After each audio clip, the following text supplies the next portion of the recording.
All right, we are officially 10 games into the Saints season. So now I think it's the time to do a midseason reality check. What's working, what's not.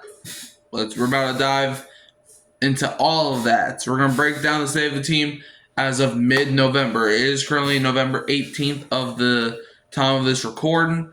So yeah, it's basically around mid-November-ish. But I want to start with this. What are some of the biggest surprises? A breakout player, defensive improvement, or an unexpected contributor? I think a breakout player for the Saints that I really did not really expect has been Jonas Anchor. In that secondary. I understand he's a rookie, so we really didn't know much about him. But, I mean, he's been balling since week one. When Julian Blackmon went down, Jonas Anchor went up to the plate and was like, "I'm ready, coach." And he was ready. He picked off Josh Allen week 4. I think he may have got another interception too. I know he recovered a fumble against the Giants. Like, this man's a ball hawking safety, and he can level someone too. He can hit somebody into the next atmosphere. So I think Jonas Anchor has to be a breakout player. And also a guy who I feel like has improved on this defense. There's not been many. There hasn't been many. But I think it's Alontae Taylor. Now, Taylor, has he been perfect? No. Has he even been great? No. But he's a ball-hawking corner, okay?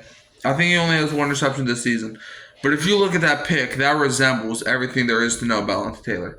He's a guy where he's like a sneaky defender, where he'll be lurking up into the box and then he'll back up and try to pick you off. And he can also blitz the QB.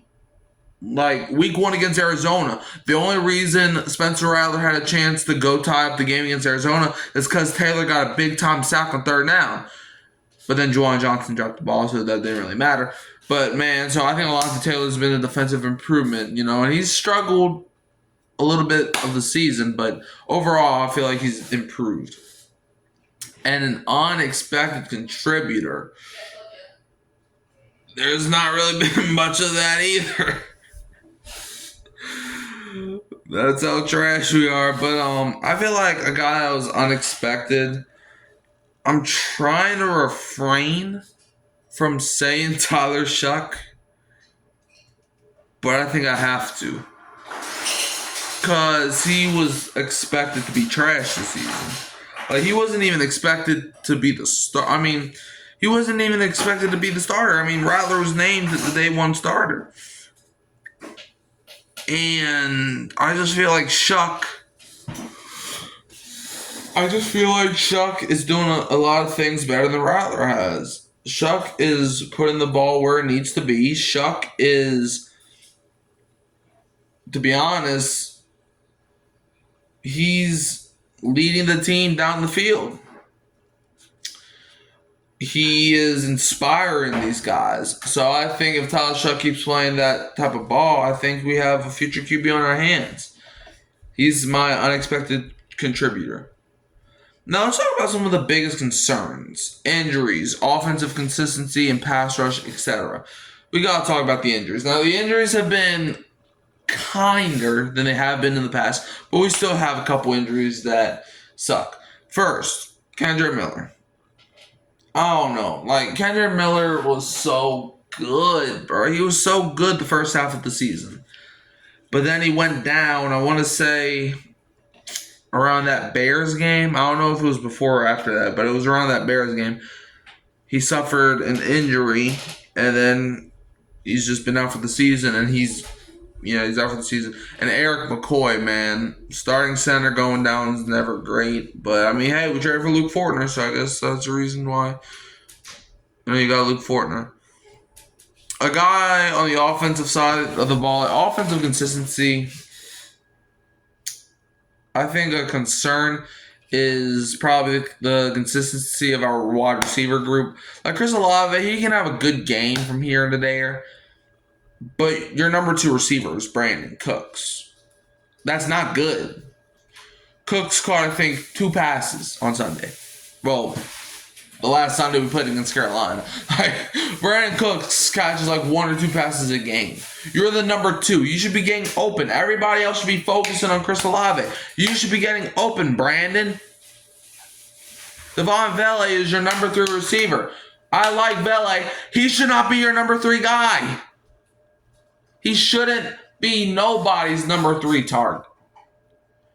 I like Devon Vele. I do. I like him as a big body receiver that can go make a play. Pause. But he should not be your number 3 guy. And if he is, you have to make sure that your number 1, number 2 can sustain success.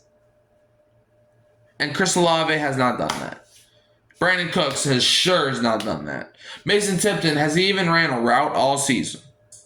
I want to know. I literally don't think he has. And we also got to talk about this pass rush. Carl Granderson's been disappointing. There's been multiple games where he doesn't even record a stat. Not a tackle, not a sack, not a forced fumble, not a nothing. And we paid you a few $1 million under the table. Probably even more than that. To sack the QB. I don't know how much sacks you have on the top of my head. But you have to improve. Alright? And also, I want to see some more coaching adjustments. I like our head coach. I do. I think Kellen Moore has a good future with us. We just have to see. And one thing the Saints must fix so they can go from 2-8 to making the playoffs this season is you gotta fix everything I said. Like, one thing you have to fix, though, is that defense. The defense had a great game 2 Sundays ago against Carolina. I want to see more of that. Okay? I don't want to see they have a good game and then the next game they go back to being terrible. I don't want to see where the Saints have 2 good games and then they go back to being terrible. Like, I understand this defense ain't perfect. I understand you're going to have a bad game. But you cannot be having a bad game almost every single game. I don't care what you did against Carolina. I don't care what you did against the Giants. Those are like the only 2 games where the defense looked competent. Week 1, you gave up 20 points to a Kyler Murray-led Cardinals team. A Kyler Murray who got benched, by the way. Week 2, you gave up 26 points to Mac Jones. Week 3, you gave up 44 points to the Seahawks. I understand the Seahawks are a great team, but if you want to be a good or a great team, you got to beat the great teams.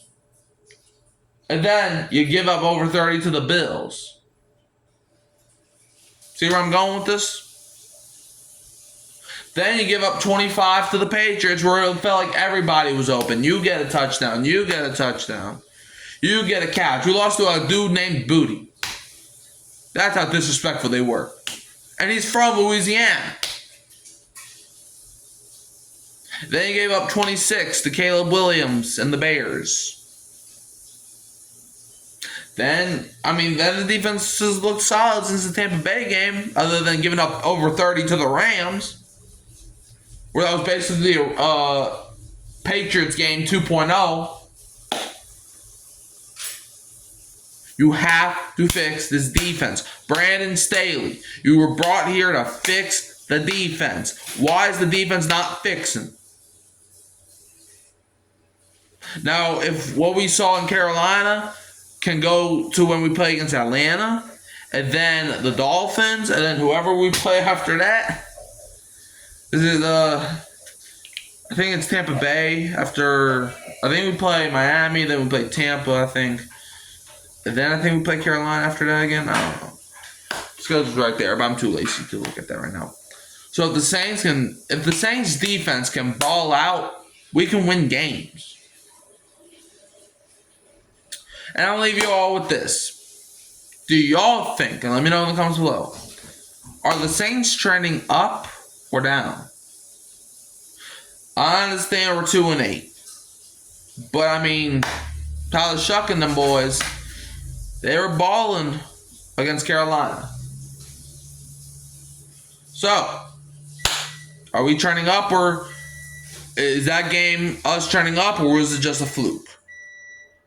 Let me know in the comments below. You can also find me Hurricane Mike, Kyle Phelps, and Keeping It Real Who That's Sports podcast. Don't forget to like, subscribe, share, turn the bell on so you don't miss another upload. And I'm leaving you as always with the Who Dat. And don't be a Falcons fan. It's Atlanta Hate Week.